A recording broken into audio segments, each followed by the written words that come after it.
Naglabas na ng opisyal na pahayag ang kampo ni Coco Martin sa pamamagitan ng CCM Film Productions, kaugnay sa kumakalat na issue sa social media.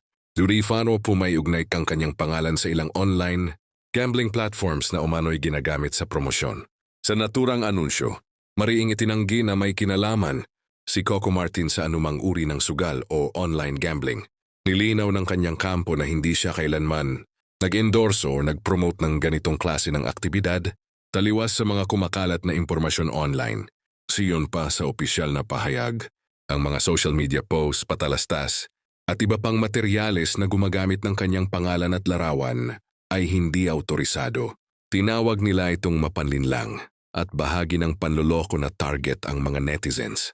Dahil dito mahigpit na pinapaalalahanan ang kapubliko na maging mapanuri at huwag agad magtiwala sa mga nakikitang promosyon online, lalo na kung ginagamit ang pangalan ng mga kilalang personalidad para makahikayat ng mga biktima. Ipinunto rin ng kampo ni Coco Martin na para sa mga lehitimong anunsyo at endorsements, dapat lamang sundan ang kanyang mga opisyal at beripikadong social media accounts. Ito ang tanging mapagkakatiwalaang source ng impormasyon tungkol sa aktor.